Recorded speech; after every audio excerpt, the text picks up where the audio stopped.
ಮದುವೆ ಆದರೆ ಅದು ಬಾಲ್ಯ ವಿವಾಹ ಅಂತ ಕಾಯ್ದೆ ಅಡಿಯಲ್ಲಿ ಅನ್ನಿಸ್ಕೊಂಡು ಅದು ಅಪರಾಧ ಅಂತ ಸಹ ಅನ್ನಿಸ್ಕೊಳ್ಳುತ್ತದೆ. ಗರ್ಭಕೋಶದ ಬೆಳವಣಿಗೆ ಆಗಿರೋದಿಲ್ಲ, ಅದರಿಂದ ಗರ್ಭಪಾತವೂ ಆಗ್ಬೋದು. ಡೆಲಿವರಿಯ ಸಮಯದಲ್ಲಿ ಮಗು ಸಾಯ್ಬೋದು, ಮಗುವಿನ ಮರಣ ಸಂಖ್ಯೆ ಜಾಸ್ತಿ ಆಗ್ಬೋದು. ಎರಡನೇದಾಗಿ ತಾಯಿ ಸಾಯ್ಬೋದು, ವಿಕಲಚೇತನ ಮಕ್ಕಳು ಹುಟ್ಟುವಂತಹ ಸಾಧ್ಯತೆ ಇರ್ತದೆ. ಈ ಬಾಲ್ಯ ವಿವಾಹ ಅಂದ ತಕ್ಷಣ ಬರೀ ಹೆಣ್ಣು ಮಕ್ಕಳ ಮೇಲೆ, ದೇಹದ ಮೇಲೆ ಮಾತ್ರ ಪರಿಣಾಮ ಬೀಳ್ತದೆ ಅಂತಲ್ಲ, ಒಟ್ಟಾರೆ ಮಕ್ಕಳ ದೇಹದ ಮೇಲೆ ಪರಿಣಾಮ ಬೀಳುತ್ತೆ. ಗಂಡಾಗ್ಲಿ ಹೆಣ್ಣಾಗ್ಲಿ ಇಬ್ಬರಿಗೂ ದೈಹಿಕವಾಗಿ ಮತ್ತು ಮಾನಸಿಕವಾಗಿ ಅವರು ತಯಾರಿರುವುದು. ಆಮೇಲೆ ಮದುವೆ ಅಂದರೆ ಏನು, ಮದುವೆ ಸಂಬಂಧ ಅಂದರೆ ಏನು, ಅದನ್ನ ಯಾವ ರೀತಿ ನಡೆಸ್ಕೊಂಡು ಹೋಗ್ಬೇಕು ಅನ್ನುವ ಅರಿವು ಇಬ್ಬರಿಗೂ ಇರಲ್ಲ. ಮಕ್ಕಳನ್ನು ಮದುವೆಯಾಗುವ ಯಾವುದೇ ವ್ಯಕ್ತಿ ತಪ್ಪಿತಸ್ಥನಾಗ್ತಾನೆ. 2 ವರ್ಷವರೆಗೂ ಕಠಿಣ ಶಿಕ್ಷೆ ಕೊಡ್ಬೋದು, ಆದರೆ ಮಿನಿಮಮ್ 1 ವರ್ಷ ಶಿಕ್ಷೆ ಕೊಡಲೇಬೇಕು ಅಂತೇಳಿ ಶಿಕ್ಷೆ ಅಂತ ಕೊಟ್ರೆ, ಅಥವಾ 1 ಲಕ್ಷ ರೂಪಾಯಿ ದಂಡ ಇರ್ಬೋದು, ಅಥವಾ 2.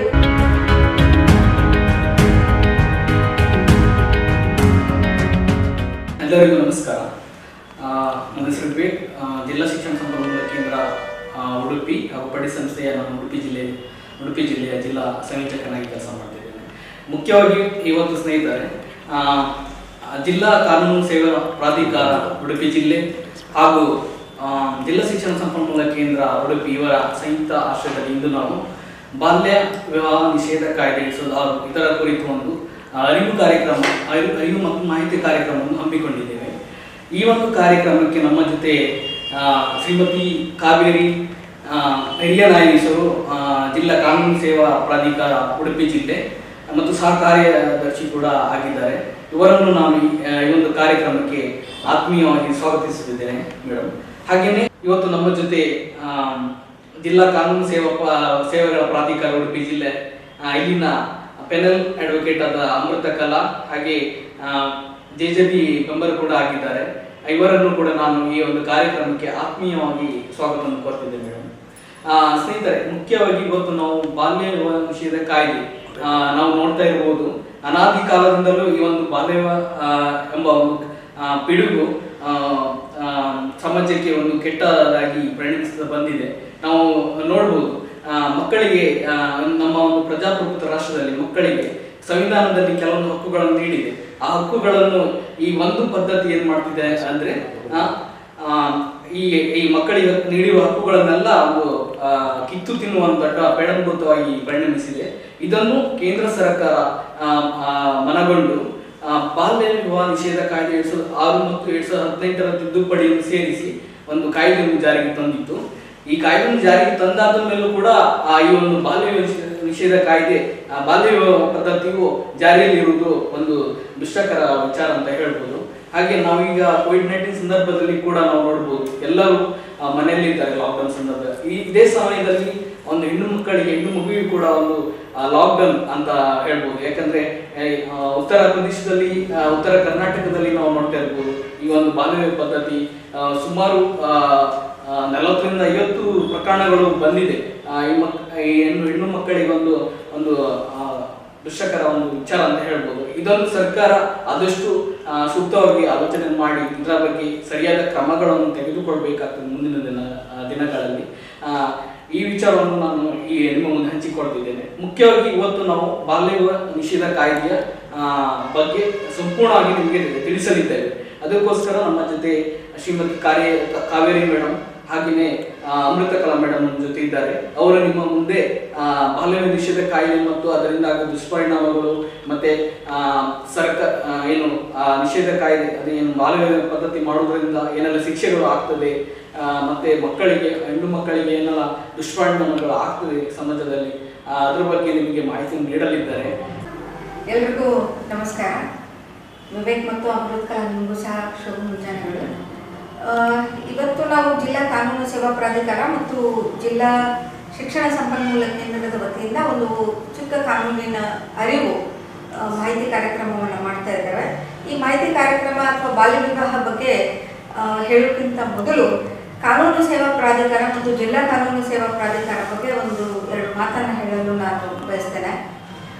ಕಾನೂನು ಸೇವಾ ಪ್ರಾಧಿಕಾರ ಕಾಯ್ದೆ ಅಡಿಯಲ್ಲಿ ಇಡೀ ದೇಶದಲ್ಲಿ 4 ಮಟ್ಟದಲ್ಲಿ ಕಾನೂನು ಸೇವಾ ಪ್ರಾಧಿಕಾರಗಳು ಸ್ಥಾಪಿಸಲ್ಪಟ್ಟಿವೆ.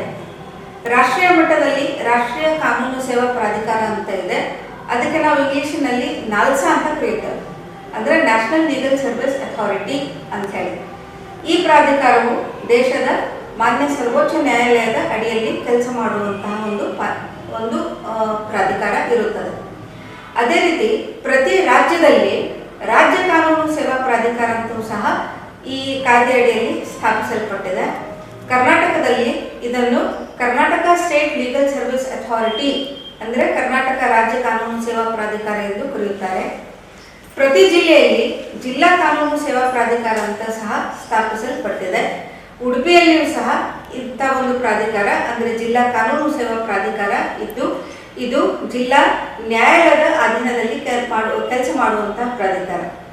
ಅದೇ ರೀತಿ ಪ್ರತಿ ತಾಲೂಕಿನಲ್ಲಿ ಅಂದರೆ ದೇಶದ ಪ್ರತಿ ತಾಲೂಕಿನಲ್ಲಿ ತಾಲೂಕು ಕಾನೂನು ಸೇವಾ ಸಮಿತಿ ಅಂತ ಇದ್ದು ಇದು ಅಲ್ಲಿ ಇದ್ದಂತಹ ಹಿರಿಯ ದಿವಾಣಿ ನ್ಯಾಯಾಧೀಶರು, ತಾಲೂಕಾದಲ್ಲಿ ಯಾರು ಹಿರಿಯ ದಿವಾಣಿ ನ್ಯಾಯಾಧೀಶರು ಇರ್ತಾರೆ ಅವರು ಈ ಒಂದು ಪ್ರಾಧಿಕಾರದ ಚೇರ್ಮನ್ ಎಂದು ಕೆಲಸ ಮಾಡ್ತಾರೆ ಮತ್ತು ಕಿರಿಯ ನ್ಯಾಯಾಧೀಶರು ಸೆಕ್ರೆಟರಿ ಅಂತ ಕೆಲಸವನ್ನು ಮಾಡ್ತಾರೆ. ಸೊ ಈ ರೀತಿ ತಾಲೂಕು ಕಾನೂನು ಸೇವಾ ಪ್ರಾಧಿಕಾರ, ಜಿಲ್ಲಾ ಕಾನೂನು ಸೇವಾ ಪ್ರಾಧಿಕಾರ, ರಾಜ್ಯ ಕಾನೂನು ಸೇವಾ ಪ್ರಾಧಿಕಾರ ಮತ್ತು ರಾಷ್ಟ್ರೀಯ ಕಾನೂನು ಸೇವಾ ಪ್ರಾಧಿಕಾರ ಎಂದು 4 ಮಟ್ಟದಲ್ಲಿ ಕಾನೂನು ಸೇವಾ ಪ್ರಾಧಿಕಾರಗಳು ಸ್ಥಾಪಿಸಲ್ಪಟ್ಟಿವೆ.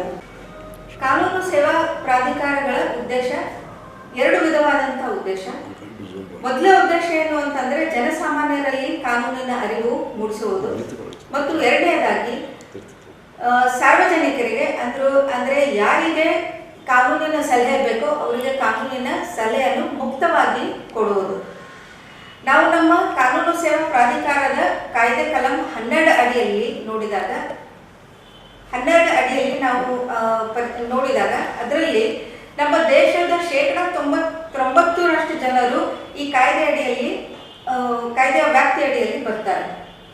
ಮಹಿಳೆಯರು, ಎಲ್ಲ ಮಹಿಳೆಯರು ಅಂದರೆ ಅವರಿಗೆ ಯಾವುದೇ ಆದಾಯದ ಕಂಡೀಷನ್ ಇಲ್ಲದೆ, ಆದಾಯದ ಒಂದು ಲಿಮಿಟ್ ಇಲ್ಲದೆ ಎಲ್ಲ ಮಹಿಳೆಯರು ಮತ್ತು ಎಲ್ಲ ಮಕ್ಕಳು ಇದರಲ್ಲಿ, ಹಾಗೂ 3 ಲಕ್ಷಕ್ಕಿಂತ ಕಡಿಮೆ ಇದ್ದಂತಹ ಆದಾಯ ಯಾರಿಗಿರುತ್ತೆ ಅವರು,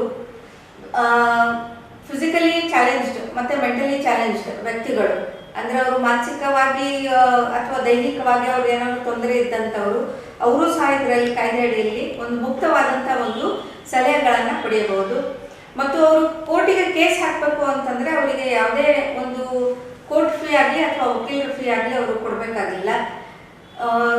ಎಲ್ಲ ಮಕ್ಕಳು ಅಂತಂದರೆ ಎಲ್ಲ 18 ವಯಸ್ಸಿಗಿಂತನೂ ಕಡಿಮೆ ಇದ್ದವರು ಎಲ್ಲರೂ ಮಕ್ಕಳು ಈ ಕಾಯ್ದೆ ವ್ಯಾಪ್ತಿ ಅಡಿಯಲ್ಲಿ ಬರ್ತಾರೆ.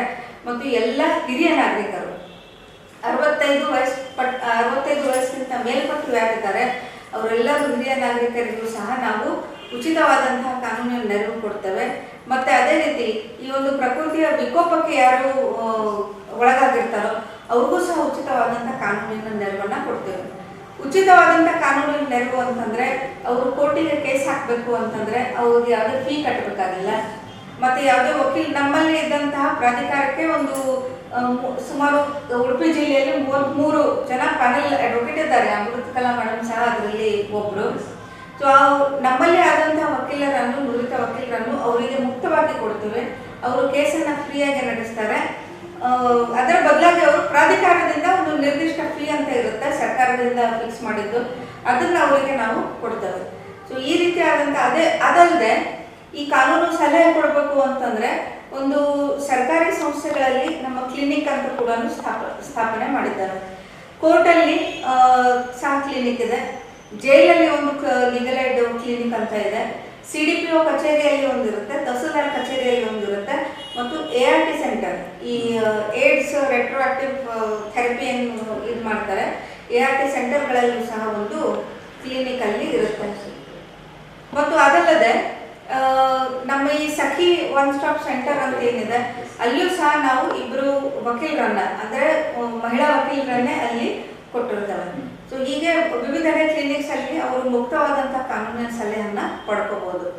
ಈ ರೀತಿಯಾದಂಥ ಒಂದು ವ್ಯಾಪ್ತಿಯ ಕಾನೂನು ಸೇವಾ ಪ್ರಾಧಿಕಾರ ವ್ಯಾಪ್ತಿಯ ಅಡಿಯಲ್ಲಿ ಕೆಲಸ ಮಾಡುವಂಥದ್ದು ಜಿಲ್ಲಾ ಕಾನೂನು ಸೇವಾ ಪ್ರಾಧಿಕಾರ.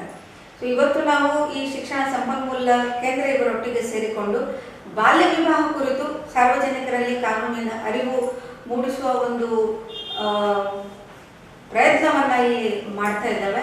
ಸೊ ಏನಾದರೂ ಈ ಕಾಯ್ದೆ ಬಗ್ಗೆ ಪ್ರಶ್ನೆ ಇದ್ದರೆ ವಿವೇಕ್.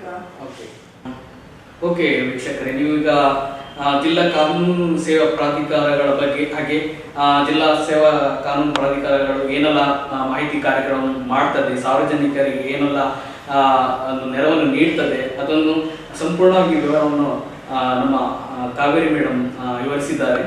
ನೀವು ಕೂಡ ಅದರ ಬಗ್ಗೆ ಇನ್ನಷ್ಟು ಮಾಹಿತಿಯನ್ನು ಪಡೆದುಕೊಳ್ಬೇಕಾದ್ರೆ ಅವರನ್ನು ನೀವು ಸಂಪರ್ಕಿಸಬಹುದು. ಹಾಗೆಯೇ ನಮ್ಮ ಜೊತೆ ಇನ್ನೂರು ಸದಸ್ಯರು ಅಡ್ವೊಕೇಟ್ ಪೆನಲ್ಟಿ ಆಗಿರುವಂಥ ಅಮೃತಕಲಾ ಮೇಡಮ್ ಇದ್ದಾರೆ.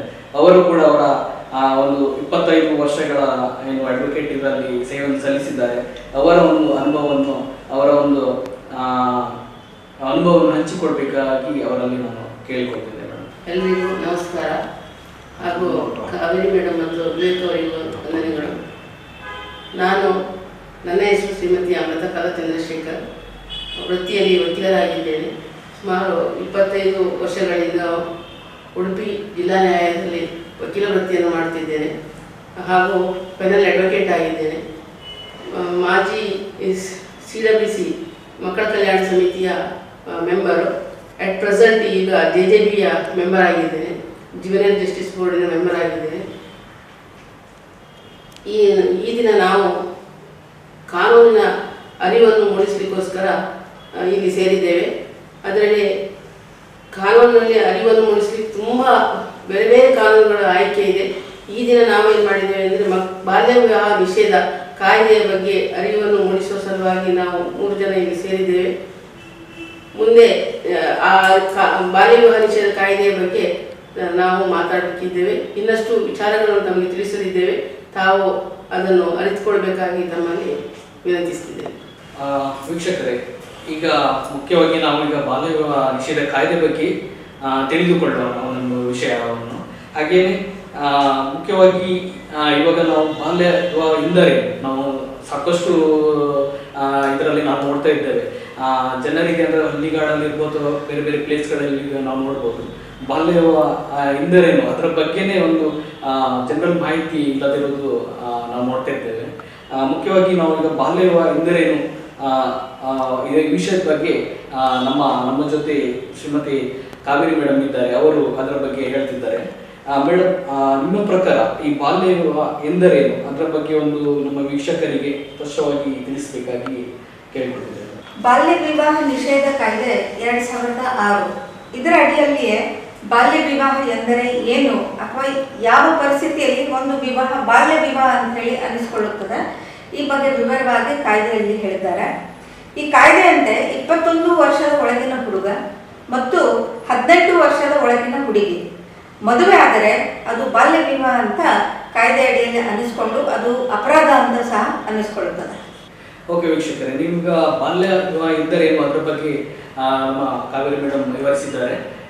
ಮುಂದಿನದಾಗಿ ನಾವು ನೋಡ್ತಾ ಇದ್ದೇವೆ, ಉಡುಪಿ ಇರ್ಬೋದು ಅಥವಾ ಉತ್ತರ ಕನ್ನಡ ಭಾಗದಲ್ಲಿ ಇರ್ಬೋದು, ಬಾಲ್ಯ ವಿವಾಹಗಳನ್ನು ನಾವು ಬೇರೆ ಬೇರೆ ರೀತಿಗಳಲ್ಲಿ ಅವರು ಆಚರಣೆ ಮಾಡ್ತಿದ್ದಾರೆ. ಉದಾಹರಣೆಗೆ ತೊಟ್ಟಿಲು ಮದುವೆ ಅಂತ ಕೂಡ ಮಾಡ್ತಾ ಇದ್ದಾರೆ ಕೆಲವೊಂದು ಇದರಲ್ಲಿ. ನಾವು ಅದರ ಬಗ್ಗೆ ಯಾವ ರೀತಿಯಲ್ಲಿ ಮಾಡ್ತಾ ಇದ್ದಾರೆ ಈ ವಿಷಯವಾಗಿ ನಾವು ಶ್ರೀಮತಿ ಕಾವೇರಿ ಮೇಡಮ್ ಅದನ್ನು ನಾವು ಸಂಪೂರ್ಣವಾಗಿ ವಿವರವನ್ನು ತಿಳಿದುಕೊಳ್ಳೋಣ. ಅವರು ತುಂಬ ಒಂದು ಉತ್ತರ ಕರ್ನಾಟಕದಲ್ಲಿ ತುಂಬ ವರ್ಷಗಳಿಂದ ನ್ಯಾಯಾಧೀಶ ಕೆಲಸ ಮಾಡಿದ್ದಾರೆ. ಅವರ ಒಂದು ನಾವು ಅಭಿಪ್ರಾಯ ಹಾಗೂ ಯಾವ ರೀತಿಯಲ್ಲಿ ಮಾಡ್ತಾ ಇದ್ದಾರೆ ಅದರ ಬಗ್ಗೆ ತಿಳಿದುಕೊಳ್ಳೋಣ. ನೋಡಿ, ಬಾಲ್ಯ ವಿವಾಹ ಆಗ್ಲಿಕ್ಕೆ ಒಂದೇ ಕಾರಣ ಅಂತ ಇರೋದಿಲ್ಲ. ಅದಕ್ಕೆ ಸಾಕಷ್ಟು ಸಾಮಾಜಿಕ ಕಾರಣಗಳು, ಶೈಕ್ಷಣಿಕ ಒಂದು ಹಿಂದುಳಿದವರು ಇರ್ಬೋದು ಮತ್ತು ಆರ್ಥಿಕ ಕಾರಣಗಳು ಸಹ ಇರ್ತವೆ. ಈಗ ಇಡೀ ಸಾಮಾಜಿಕ ಪದ್ಧತಿಯನ್ನ ನಾವು ತೆಗೆದುಕೊಂಡಾಗ, ಜಾಗತಿಕವಾಗಿ ನಾವು ಇದನ್ನು ತೆಗೆದುಕೊಂಡಾಗಲೂ ಸಹ ಭಾರತದಲ್ಲಿ ಇರುವಂತಹ ದಕ್ಷಿಣ ಕನ್ನಡ, ಉತ್ತರ ಕನ್ನಡ ಮತ್ತು ಕಾರವಾರ, ಉಡುಪಿ ಮತ್ತು ಕೇರಳ ಭಾಗ ಹಾಗೂ ಮಣಿಪುರ, ಈ ಭಾಗಗಳನ್ನು ನಾವು ತಗೊಂಡ್ರೆ ಇಲ್ಲಿ ಮಾತೃ ಪ್ರಧಾನ ಪ್ರದೇಶ ಅಥವಾ ಮಾತೃ ಪ್ರಧಾನ ಸಮಾಜ ಅಂತ ಹೇಳಿ ಇದೆ. ಇದನ್ನ ಹೊರತುಪಡಿಸಿ ಜಾಗತಿಕವಾಗಿ ಇಡೀ ಜಗತ್ತಲ್ಲಿಯೇ ಎಲ್ಲ ಕಡೆನೂ ಪಿತೃಪ್ರಧಾನ ಪ್ರದೇಶ. ಇಲ್ಲಿ ಏನಾಗುತ್ತೆ ಅಂತಂದ್ರೆ ಎಲ್ಲ ಕಡೆ ಒಂದು ಜಾಗತಿಕ ಸಮಸ್ಯೆ, ಹೆಣ್ಣು ಎಂದರೆ ಹೊರೆ ಎನ್ನುವುದು, ಅಥವಾ ಹೆಣ್ಣು ಬರೀ ಒಂದು ಅನುಭವದ ವಸ್ತು ಅಂತ ಹೇಳೋದಾಗ್ಲಿ, ಅಥವಾ ಹೆಣ್ಣು ಅಂತಂದ್ರೆ ಅಲ್ಲಿ ಅವಳು ಖರ್ಚಿಗೆ ಕಾರಣ ಆಗ್ತಾಳೆ ಅಂತ ಹೇಳಿ ಒಂದು ದುರ್ದೈವದ ಸಂಗತಿ ಎಲ್ಲ ಕಡೆ ಬೆಳೆದುಕೊಂಡು ಬಂದಿರುವಂಥದ್ದು. ಸಾಮಾಜಿಕ ಕಾರಣಗಳನ್ನು ತೆಗೆದುಕೊಂಡಾಗ ಈ ನಮ್ಮ ಭಾರತ ದೇಶದಲ್ಲಿ ವರದಕ್ಷಿಣೆ ಪಿಡುಗು ತುಂಬಾ ಕಾಡ್ತದ. ಹೆಣ್ಣು ಅಂದ ತಕ್ಷಣ ಅವಳಿಗೆ ಲಕ್ಷ ಲಕ್ಷ ರೂಪಾಯಿಗಳ ವರದಕ್ಷಿಣೆಯನ್ನು ಕೊಟ್ಟು ಮದುವೆ ಮಾಡಬೇಕು, ಅಲ್ಲಿ ಮದುವೆ ಖರ್ಚಾಗುತ್ತೆ ಅಂತ ಆ ಒಂದು ನಿಟ್ಟಿನಲ್ಲಿ ಅಥವಾ ಆ ಒಂದು ಸಮಸ್ಯೆ, ವರದಕ್ಷಿಣೆ ಸಮಸ್ಯೆಯಿಂದ ಬಾಲ್ಯ ವಿವಾಹಗಳು ಎಲ್ಲ ಕಡೆ ನಡೀತವೆ. ಸಣ್ಣವಳಿದ್ದಾಗ ಯಾವುದೋ ಒಂದು ಗಂಡು ಬರ್ತಾನೆ, ಅವನ ವಯಸ್ಸು ಎಂತ ಅಂತ ನೋಡೋಲ್ಲ. ಒಂದೊಂದ್ಸರಿ ಏನಾಗುತ್ತೆ ಅಂತಂದ್ರೆ ಇವಳು ಹುಡುಗಿ ತುಂಬಾ ಚಿಕ್ಕಳು ಇರ್ತಾಳೆ, 15-16 ವರ್ಷದವಳು ಹುಡುಗಿ ಇರ್ತಾಳೆ. ಆದ್ರೆ 40, 50, 60 ವರ್ಷದಂತ ಒಂದು ಹುಡುಗ ಅಥವಾ ಒಂದು ಮುದುಕನಿಗೂ ಸಹ ಕೊಟ್ಟು ಮದುವೆ ಕೂಡ ಮಾಡ್ತಾರೆ.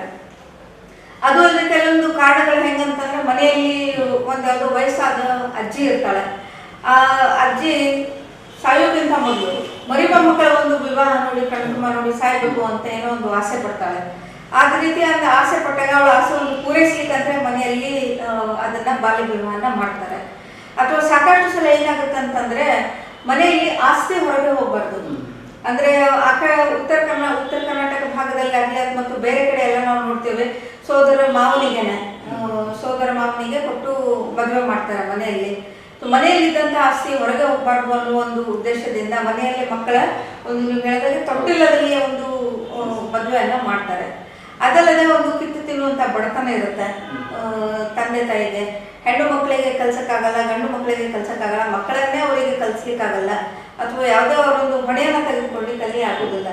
ಸೊ ಇಂಥ ಒಂದು ಬಡತನ ಪರಿಸ್ಥಿತಿಯಲ್ಲಿ ಒಂದು ಹೆಣ್ಣಿನ ಮದುವೆ ಆಗ್ತದೆ ಅಂತಂದ್ರೆ ಅದು ಏನಾದ್ರೂ ಆಗ್ಲಿ ಅಂತ ಹೇಳಿ ಮಾಡಿ ಮುಗಿಸಿ ಬಿಡುವಂತ ಒಂದು ಪರಿಸ್ಥಿತಿಯಲ್ಲಿ ನಮ್ಮ ದೇಶದಲ್ಲಿ ನಾವಿಲ್ಲಿ ಕಾಣ್ತೇವೆ. ಸೊ ಇದಕ್ಕಾಗಿ ಒಂದು ಶೈಕ್ಷಣಿಕ ಕಾರಣ ಅಂದ್ರೆ ಶೈಕ್ಷಣಿಕವಾಗಿ ಅವ್ರಿಗೆ ಈ ಬಗ್ಗೆ ಗೊತ್ತಿಲ್ಲ, ಕಾನೂನಿದೆ ಅಂತ ಹೇಳಿ ಅರಿವಿಲ್ಲ, ಅರಿವದ್ದು ಒಂದು ಅರಿವೇ ಇಲ್ಲದ ಕಾರಣ ಸಹ ಕೆಲವೊಂದು ಸಾಕಷ್ಟು ಕಡೆ ನಾವು ಬಾಲ್ಯ ವಿವಾಹನ ನೋಡ್ತಾ ಬಂದಿದ್ದೇವೆ. ವೀಕ್ಷಕರೇ, ನಾವೀಗ ನೋಡ್ಕೊಂಡಿದ್ದೇವೆ ಬಾಲ್ಯ ವಿವಾಹ ಹೇಗೆ ಕಂಡು ಬರ್ತದೆ, ಅದಕ್ಕೆ ಕಾರಣಗಳು, ಪ್ರಮುಖ ಕಾರಣಗಳನ್ನು ಕೂಡ ಮೇಡಮ್ ನಮಗೆ ತಿಳಿಸಿದ್ದಾರೆ. ಈಗ ನಾವು ಮುಖ್ಯವಾಗಿ ಈಗ ಬಾಲ್ಯ ವಿವಾಹ ಆದ್ರಿಂದ ಹೆಣ್ಣು ಮಗುವಿನ ಒಂದು ದೈಹಿಕ ಆರೋಗ್ಯದ ಮೇಲೆ ಏನೆಲ್ಲ ದುಷ್ಪರಿಣಾಮಗಳು ಬೀರಬಹುದು, ಇದರ ಬಗ್ಗೆ ನಾವು ನಮ್ಮ ಜೊತೆ ಶ್ರೀಮತಿ ಅಮೃತಕಲಾ ಇದ್ದಾರೆ, ಅವರ ಹತ್ರ ನಾವು ಈ ಒಂದು ಮಾಹಿತಿಯನ್ನು ತಿಳಿದುಕೊಳ್ಳೋದು. ಈಗಾಗಲೇ ನೀವು ಬಾಲ್ಯ ವಿವಾಹ ಸಮಾಜದಲ್ಲಿ ಹೇಗೆ ಬಾಲ್ಯ ವಿವಾಹ ನಡೀತಾ ಇದೆ ಎನ್ನುವುದರ ಬಗ್ಗೆ ತಿಳ್ಕೊಂಡ್ರಿ. ಇವಾಗ ಬಾಲ್ಯ ವಿವಾಹದಿಂದ ಆ ಒಂದು ಮಗುವಿನ ಮೇಲೆ ದೈಹಿಕವಾಗಿ ಹೇಗೆ ಪರಿಣಾಮವನ್ನು ಬೀರ್ತದೆ ಅಂತ ವೀಕ್ಷಕರೇ, ಸಣ್ಣ ಇಳಿಯ ವಯಸ್ಸಿನಲ್ಲಿ ಮಗುವಿಗೆ ತುಂಬ ರೆಸ್ಪಾನ್ಸಿಬಿಲಿಟಿ ಕೊಟ್ಟಾಗುತ್ತೆ. ಯಾಕಂದರೆ ನಮ್ಮ ಆಡು ಭಾಷೆಯಲ್ಲಿ ಒಂದು ಹೇಳ್ತೀವಿ, ದೊಣ್ಣೆ ಇದು ಆಟ ಆಡುವ ಸಮಯದಲ್ಲಿ ಮಗುವಿಗೆ ತಾಯಿತನದ ಒಂದು ಹೊರೆಯನ್ನು ಹೊರಿಸಿ ಆ ಮಗುಗೆ ರೆಸ್ಪಾನ್ಸಿಬಿಲಿಟಿ ಕೊಟ್ಟಾಗುತ್ತೆ. ಇನ್ನು ಚಿಕ್ಕ ವಯಸ್ಸಿನಲ್ಲಿ ಮದುವೆ ಮಾಡಿ ಗರ್ಭಿಣಿಯಾಗೋದರಿಂದ ಗರ್ಭಕೋಶದ ಬೆಳವಣಿಗೆ ಆಗಿರೋದಿಲ್ಲ, ಅದರಿಂದ ಗರ್ಭಪಾತವೂ ಆಗ್ಬೋದು, ಅಥವಾ ಮಗುವಿನ ಅವಳೇ ಮಗು, ಆ ಮಗುವಿಗೆ ಮಗು ಆಗುವ ಸಮಯದಲ್ಲಿ, ಡೆಲಿವರಿಯ ಸಮಯದಲ್ಲಿ ಮಗು ಸಾಯ್ಬೋದು, ಅಲ್ಲಿ ಮಗುವಿನ ಮರಣ ಸಂಖ್ಯೆ ಜಾಸ್ತಿ ಆಗ್ಬೋದು. ಎರಡನೇದಾಗಿ ತಾಯಿ ಸಾಯ್ಬೋದು. ಇಂತಹ ದೈಹಿಕವಾಗಿ ಆಗುವಂತಹ ಸಮಸ್ಯೆಗಳು. ಅದು ಅಲ್ಲದೆ ಲೈಂಗಿಕ ದೌರ್ಜನ್ಯಕ್ಕೆ ಮಗು ಒಳಗಾಗ್ತದೆ, ರಕ್ತಹೀನತೆ ಉಂಟಾಗ್ತದೆ, ಕಡಿಮೆ ತೂಕದ ಮಗುವಿನ ಜನನವನ್ನು ಹೆಚ್ಚು ಕಂಡುಬರ್ತದೆ. ಮಗುವಿನ ಜನನದಲ್ಲಿ ಹೆಚ್ಚಾಗಿ ಈ ಎಲ್ಲ ಅಂಶಗಳು ದೈಹಿಕವಾಗಿ ಬೀರುವುದರಿಂದ ವಿಕಲಚೇತನ ಮಕ್ಕಳು ಹುಟ್ಟುವಂತಹ ಸಾಧ್ಯತೆ ಇರ್ತದೆ. ಮತ್ತು ಸೇಮ್ ಬ್ಲಡ್ ಅಂತ ಹೇಳ್ತೇವೆ, ಅಂದರೆ ಮೇಡಮ್ ಅವರು ಹೇಳಿದ ಹಾಗೆ ಒಂದೇ ಕುಟುಂಬದ ಮಗುವನ್ನು ತೊಟ್ಟಿನ ಮಗುವಿಗೆ ಇದು ಮಾಡೋದರಿಂದ ಆ ಒಂದೇ ರಕ್ತದ ಅಲ್ಲಿ ಹೊಂದಾಣಿಕೆ ಇರುವುದರಿಂದ ಅದು ಮಗುವಿನ ದೈಹಿಕವಾಗಿ ಸಮಸ್ಯೆ ಉಂಟಾಗ್ತದೆ. ಮಗುವಿನ ಗರ್ಭಚೀಲಕ್ಕೆ ಪೆಟ್ಟಾಗ್ತದೆ. ಅದು ಆ ಒಂದು ವಯಸ್ಸಿಗೆ ಬಂದಾಗ ಮಾತ್ರ ಅದು ಗರ್ಭಕೋಶದ ಬೆಳವಣಿಗೆ ಆಗಿರೋದು. ಆ ಪದರ ಏನಿರ್ತದೆ ಅದು ಹರಿದು ಹೋಗುವಂತಹ ಸಮಸ್ಯೆಗಳು ಇರ್ತದೆ. ಮಗುವಿಗೇನೆ ಆ ತಾಯಿ ಅಂತ ಅನಿಸಿಕೊಂಡ ಆ ಮಗುವಿಗೇನೆ ಸಮಸ್ಯೆಗಳು ಹೆಚ್ಚು ಕಂಡು ಬರ್ತದೆ. ಆಮೇಲೆ ಆ ಒಂದು ವಯಸ್ಸಿನಲ್ಲಿ ಅವರು ದಾಂಪತ್ಯದ ಒಂದು ಇದರಲ್ಲಿ ಇರೋದಿಲ್ಲ. ಆ ವಯಸ್ಸಿಗೆ ಮಗು ಏನೋ ಆಟ ಆಡೋದು ಅಥವಾ ಶಿಕ್ಷಣವನ್ನು ಹೊಂದುವಂತಹ ಆ ಒಂದು ಮೂಡಲ್ಲೇ ಇರ್ತದೆ. ಆ ಸಮಯದಲ್ಲಿ ಅದಕ್ಕೆ ಮಗುವಿಗೆ ತಾಯ್ತನದ ಪಟ್ಟವನ್ನು ಕಟ್ಟುವುದರಿಂದ ಆ ಮಗುವಿನ ಎಲ್ಲ ಏನು ದೈಹಿಕ ಬೆಳವಣಿಗೆಯ ರೀತಿಯೇ ಬದಲಾವಣೆಯನ್ನು ಹೋಗುವಂತಹ ಸಾಧ್ಯತೆ ಇರ್ತದೆ. ಈ ದೈಹಿಕವಾಗಿ ತುಂಬ ರೀತಿಯ ಒಂದಲ್ಲ ಒಂದು ರೀತಿಯಲ್ಲಿ ಆ ಮಗುವಿಗೆ ಸಮಸ್ಯೆಗಳು ಕಂಡು ಬರ್ತಾ ಇರ್ತದೆ. ಇವಿಷ್ಟು ಬಾಲ್ಯ ವಿವಾಹದಿಂದ ಆಗುವಂತಹ ದೈಹಿಕ ಪರಿಣಾಮಗಳಾಗಿವೆ. ಅಮೃತಕಲಾ ಅವರು ಹೇಳಿದ್ದನ್ನ ಇನ್ನೊಂದು ಸ್ವಲ್ಪ ಇದಕ್ಕೆ ಆ್ಯಡ್ ಮಾಡೋದಂತಂದ್ರೆ, ಈ ಬಾಲ್ಯ ವಿವಾಹ ಅಂದ ತಕ್ಷಣ ಬರೀ ಹೆಣ್ಣು ಮಕ್ಕಳ ಮೇಲೆ ದೇಹದ ಮೇಲೆ ಮಾತ್ರ ಪರಿಣಾಮ ಬೀಳ್ತದೆ ಅಂತಲ್ಲ, ಒಟ್ಟಾರೆ ಮಕ್ಕಳ ದೇಹದ ಮೇಲೆ ಪರಿಣಾಮ ಬೀಳುತ್ತೆ. ಗಂಡಾಗ್ಲಿ ಹೆಣ್ಣಾಗ್ಲಿ ಇಬ್ಬರಿಗೂ ದೈಹಿಕವಾಗಿ ಮತ್ತು ಮಾನಸಿಕವಾಗಿ ಅವರು ತಯಾರಿರುವುದಿಲ್ಲ. ಇನ್ನು ಆಟ ಆಡುವ ವಯಸ್ಸಲ್ಲಿ ಈ ಗಂಡು ಮಗುವಿಗೂ ಕೂಡ ಜವಾಬ್ದಾರಿ ಹಾಕ್ದಂಗೆ ಆಗುತ್ತೆ. ಆಮೇಲೆ ಮದುವೆ ಅಂದರೆ ಏನು, ಮದುವೆ ಸಂಬಂಧ ಅಂದರೆ ಏನು, ಅದನ್ನ ಯಾವ ರೀತಿ ನಡೆಸ್ಕೊಂಡು ಹೋಗ್ಬೇಕು ಅನ್ನೋ ಅರಿವು ಇಬ್ಬರಿಗೂ ಇರಲ್ಲ. ಅದಕ್ಕೆ ಅವರಿಬ್ಬರನ್ನ ನಾವು ಒಂದು ಅಪ್ರಾಪ್ತ ವಯಸ್ಸದವರನ್ನ ಮದುವೆ ಮಾಡಿಬಿಟ್ರೆ ಅಥವಾ ಬಾಲ್ಯ ವಿವಾಹ ಮಾಡಿದರೆ ಅದು ಅವರು ಮಾನಸಿಕವಾಗಿ ಅವರ ಮೇಲೆ ಜಾಸ್ತಿ ಪರಿಣಾಮವನ್ನು ಬೀರುತ್ತೆ. ಈ ಹೆಣ್ಣು ಮಕ್ಕಳು ಅಂತಂದ್ರೆ ಅವರು ದೈಹಿಕವಾಗಿ ಪರಿಣಾಮ ಬಿದ್ದೇ ಬೀಳುತ್ತೆ. ಅದೇ ರೀತಿ ಗಂಡು ಮಕ್ಕಳ ದೇಹದ ಮೇಲೆ ಮತ್ತು ಮನಸ್ಸಿನ ಮೇಲೂ ಸಹ ಪರಿಣಾಮ ಬೀಳುತ್ತೆ. ಒಟ್ಟಾರೆ ಇದು ಮಕ್ಕಳ ಹಕ್ಕುಗಳ ಒಂದು ಕಸಿದುಕೊಂಡಂಗಾಗುತ್ತೆ.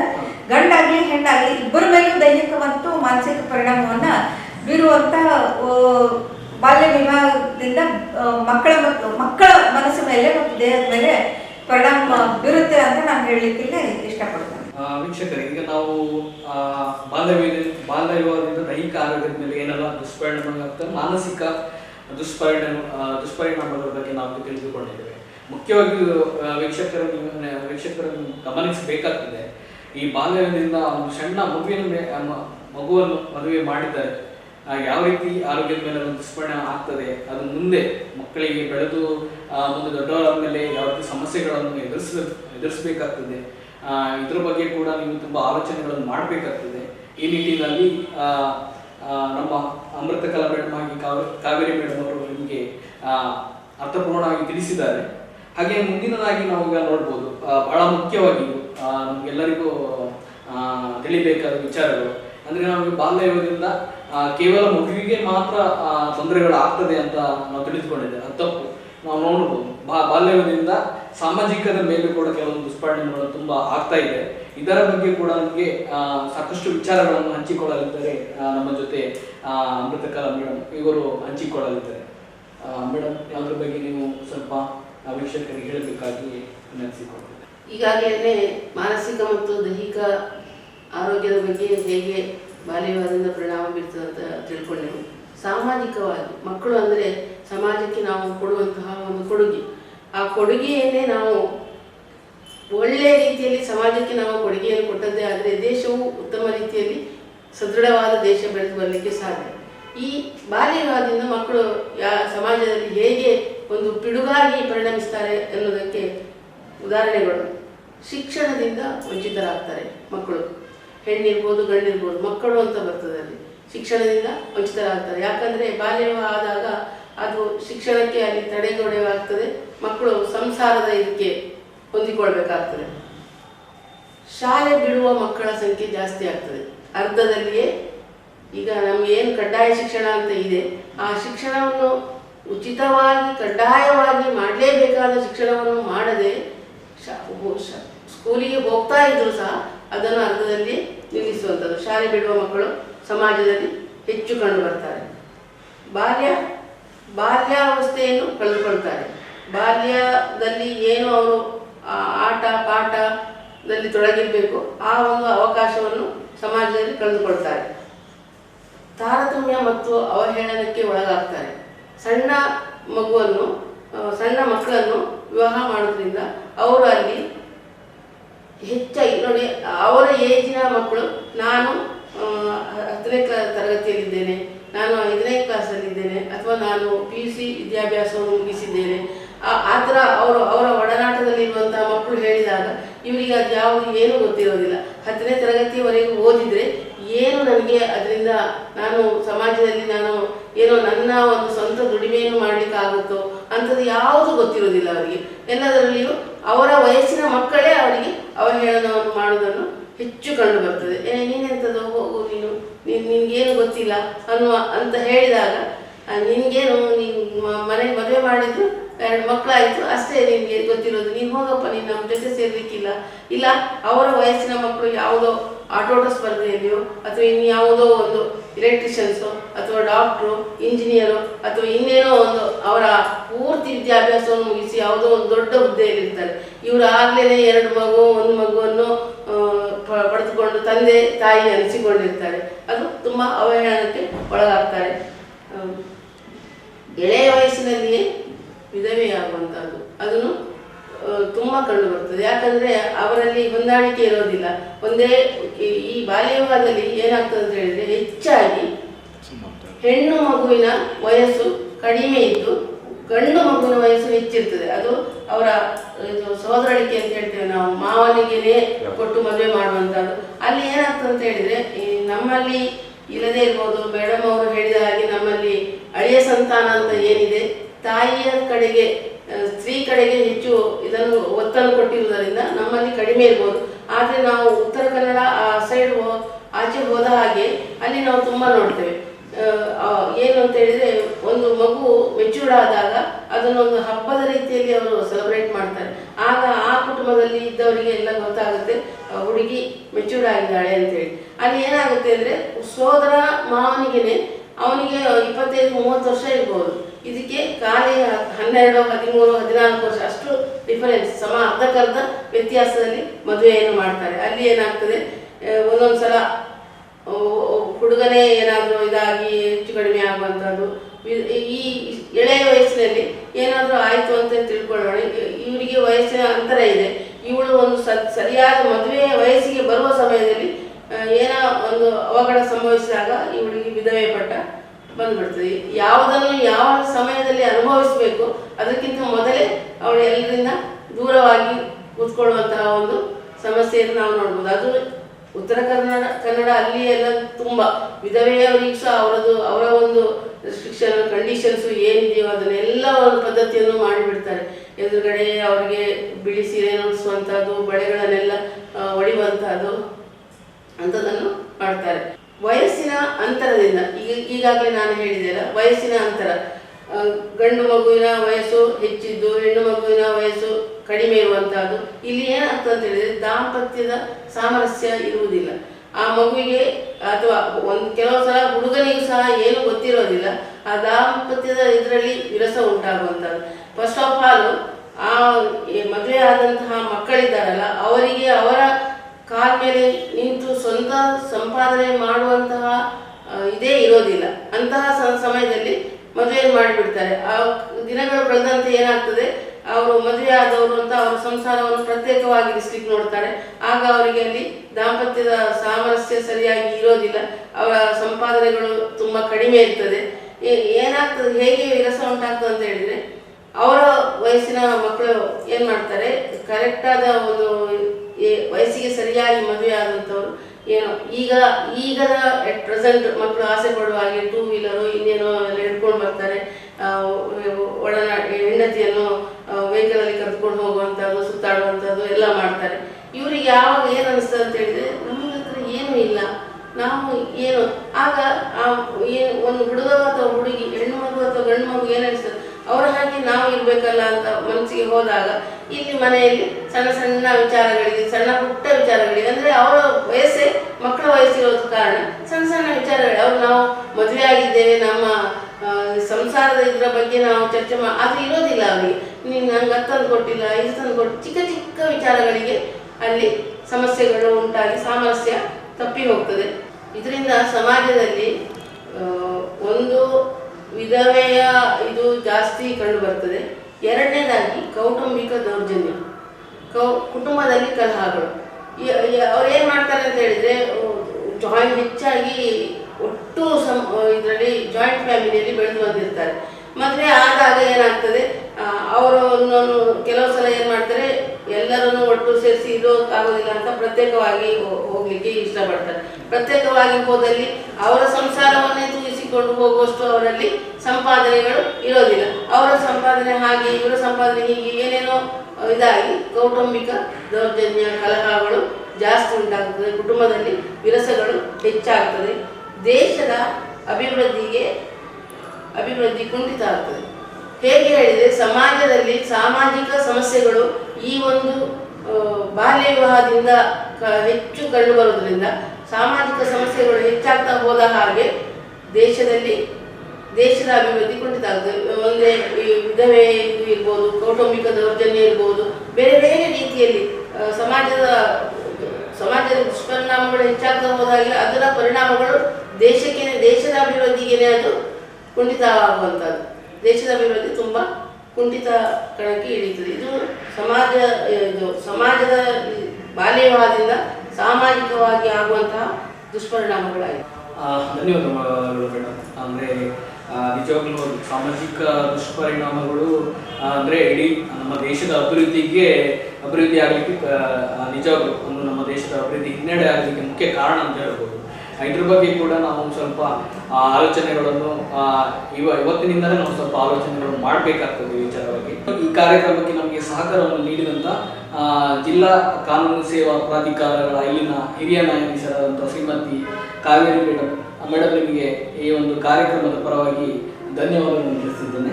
ಹಾಗೆಯೇ ಮುಖ್ಯವಾಗಿ ಜಿಲ್ಲಾ ಕಾನೂನು ಸೇವಾ ಪ್ರಾಧಿಕಾರ ಉಡುಪಿ ಜಿಲ್ಲೆ ಇಲ್ಲಿನ ಅಮೃತಕಲಾ ಮೇಡಮ್ ಅವರು ಪೆನಲ್ ಅಡ್ವೊಕೇಟ್ ಆಗಿದ್ದಾರೆ. ಅವರಿಗೂ ಕೂಡ ನಾವು ಈ ಕಾರ್ಯಕ್ರಮದ ಪರವಾಗಿ ಧನ್ಯವಾದಗಳನ್ನು ಸಲ್ಲಿಸಿದ್ದೇವೆ ಮೇಡಮ್. ಧನ್ಯವಾದಗಳು.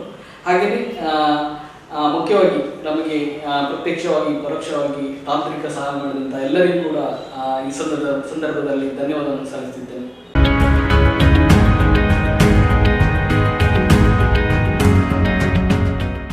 ಈ ಕಾಯ್ದೆಯಂತೆ 21 ವರ್ಷದ ಒಳಗಿನ ಹುಡುಗ ಮತ್ತು 18 ವರ್ಷದ ಒಳಗಿನ ಹುಡುಗಿ ಮದುವೆ ಆದರೆ ಅದು ಬಾಲ್ಯ ವಿವಾಹ ಅಂತ ಕಾಯ್ದೆ ಅಡಿಯಲ್ಲಿ ಅನ್ನಿಸ್ಕೊಂಡು ಅದು ಅಪರಾಧ ಅಂತ ಸಹ ಅನ್ನಿಸ್ಕೊಳ್ಳುತ್ತದೆ. ಗರ್ಭಕೋಶದ ಬೆಳವಣಿಗೆ ಆಗಿರೋದಿಲ್ಲ, ಅದರಿಂದ ಗರ್ಭಪಾತವೂ ಆಗ್ಬೋದು. ಡೆಲಿವರಿಯ ಸಮಯದಲ್ಲಿ ಮಗು ಸಾಯ್ಬೋದು, ಮಗುವಿನ ಮರಣ ಸಂಖ್ಯೆ ಜಾಸ್ತಿ ಆಗ್ಬೋದು. ಎರಡನೇದಾಗಿ ತಾಯಿ ಸಾಯ್ಬೋದು, ವಿಕಲಚೇತನ ಮಕ್ಕಳು ಹುಟ್ಟುವಂತಹ ಸಾಧ್ಯತೆ ಇರ್ತದೆ. ಈ ಬಾಲ್ಯ ವಿವಾಹ ಅಂದ ತಕ್ಷಣ ಬರೀ ಹೆಣ್ಣು ಮಕ್ಕಳ ಮೇಲೆ ದೇಹದ ಮೇಲೆ ಮಾತ್ರ ಪರಿಣಾಮ ಬೀಳ್ತದೆ ಅಂತಲ್ಲ, ಒಟ್ಟಾರೆ ಮಕ್ಕಳ ದೇಹದ ಮೇಲೆ ಪರಿಣಾಮ ಬೀಳುತ್ತೆ. ಗಂಡಾಗ್ಲಿ ಹೆಣ್ಣಾಗ್ಲಿ ಇಬ್ಬರಿಗೂ ದೈಹಿಕವಾಗಿ ಮತ್ತು ಮಾನಸಿಕವಾಗಿ ಅವರು ತಯಾರಿರುವುದು. ಆಮೇಲೆ ಮದುವೆ ಅಂದರೆ ಏನು, ಮದುವೆ ಸಂಬಂಧ ಅಂದರೆ ಏನು, ಅದನ್ನು ಯಾವ ರೀತಿ ನಡೆಸ್ಕೊಂಡು ಹೋಗ್ಬೇಕು ಅನ್ನುವ ಅರಿವು ಇಬ್ಬರಿಗೂ ಇರಲ್ಲ. ಮಕ್ಕಳನ್ನು ಮದುವೆಯಾಗುವ ಯಾವುದೇ ವ್ಯಕ್ತಿ ತಪ್ಪಿತಸ್ಥನಾಗ್ತಾನೆ. 2 ವರ್ಷವರೆಗೂ ಕಠಿಣ ಶಿಕ್ಷೆ ಕೊಡ್ಬೋದು, ಆದರೆ ಮಿನಿಮಮ್ 1 ವರ್ಷ ಶಿಕ್ಷೆ ಕೊಡಲೇಬೇಕು ಅಂತೇಳಿ ಶಿಕ್ಷೆ ಅಂತ ಕೊಟ್ಟರೆ ಅಥವಾ 1 ಲಕ್ಷ ರೂಪಾಯಿ ದಂಡ ಇರ್ಬೋದು ಅಥವಾ 2